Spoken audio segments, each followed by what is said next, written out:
সকাল সকাল ঘুমের রেশ কাটাতে চায়ের জুড়ি নেই। আড্ডায় কাজের ফাঁকে চা আলাদা তৃপ্তি দেয়। গরম ধোয়া ওঠা চা শুধু শরীর নয়, মনের ক্লান্তিও দূর করে। অনেকেই আছেন চা খাওয়ার পর ঢক ঢক করে খানিকটা পানি খেয়ে নেন।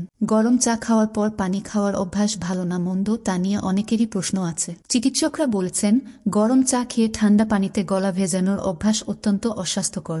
এর ফলে নানা ধরনের শারীরিক জটিলতা বাড়ে, যেমন দাঁতের সমস্যা। গরম এবং ঠান্ডা পরপর খেলে সবচেয়ে বেশি প্রভাব পড়ে দাঁত এবং মাড়িতে। দীর্ঘদিন এই অভ্যাস থাকলে দাঁতের এনামেল ক্ষয়ে যেতে পারে, মাড়িও ক্ষতিগ্রস্ত হয়। বদহজম। গরম যে কোনো খাবার বা পানীয় খাওয়ার পরে ঠান্ডা কোনো জিনিস খাওয়া একেবারেই ঠিক নয়। এতে বদহজমের মতো নানা শারীরিক সমস্যা দেখা দিতে পারে। পেট ফাঁপা। চা খাওয়ার পর পানি খেলে গ্যাসের সমস্যা ছাড়াও পেটের ফোলাভাব, পেট ফাঁপা, কোষ্ঠকাঠিন্যের মতো নানা শারীরিক সমস্যার সৃষ্টি হতে পারে। রক্তপাতের ঝুঁকি। খাওয়ার পর পানি খেলে শরীর অতিরিক্ত গরম হয়ে উঠতে পারে। বিশেষ করে গরমের সময় এই সমস্যা আরও বেশি হতে পারে। ফুটন্ত গরম চা খাওয়ার পর ঠান্ডা পানি খেলে শরীর অত্যধিক উত্তপ্ত হতে পারে। এমনকি নাক থেকে রক্তপাতের ঝুঁকিও থাকে। বন্ধুরা, আমার চ্যানেলকে সাবস্ক্রাইব করুন এবং আমার চ্যানেলের সাথেই থাকুন। ভালো থাকবেন, সুস্থ থাকবেন, সুন্দর থাকবেন। সবাইকে ধন্যবাদ।